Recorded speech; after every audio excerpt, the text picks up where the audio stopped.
ହେଲା କିଏ ପାଣିରେ ବୁଡ଼ିବ ଆଉ କିଏ ଭାସିବ ଜାଣିଛ କିଏ ପାଣିରେ ବୁଡ଼ିବ କିଏ ଭାସିବ ହଉ ଆମେ ଦେଖିବା ଏଟା କଣ ଗୋଡ଼ି ୟାକୁ ପାଣିରେ ପକେଇବା କଣ ହେଲା ବୁଡ଼ିଗଲା କାଇଁ ବୁଡ଼ିଗଲା ତା ଓଜନ ଅଧିକା ସେଥିପାଇଁ ସିଏ ବୁଡ଼ିଗଲା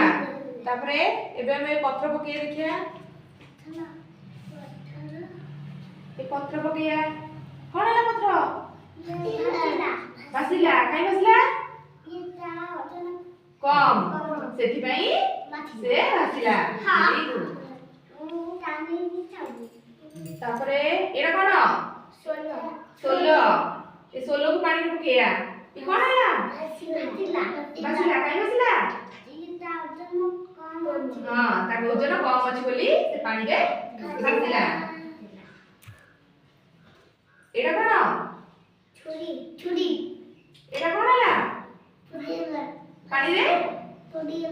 ପାଣିରେ ବୁଡ଼ିଗଲା ବୁଡ଼ିଗଲାଟି ପାଣିରେ ବୁଡ଼ିଗଲା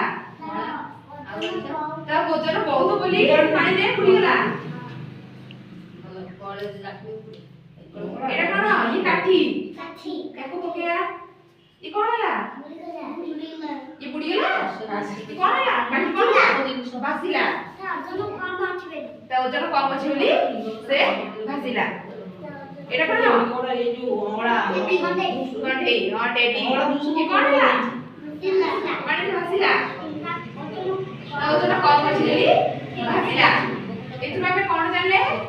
ଯାହାର ଓଜନ ଅଧିକ ସେ ପାଣିରେ ବୁଡ଼ିଯିବ ଯାହାର ଓଜନ ଅଧିକ ସେ ପାଣିରେ ବୁଡ଼ିଯିବ ଆଉ ଯାହାର ଓଜନ କମ ସେ ପାଣିରେ ଭାସିବ ବୁଝିପାରିଲ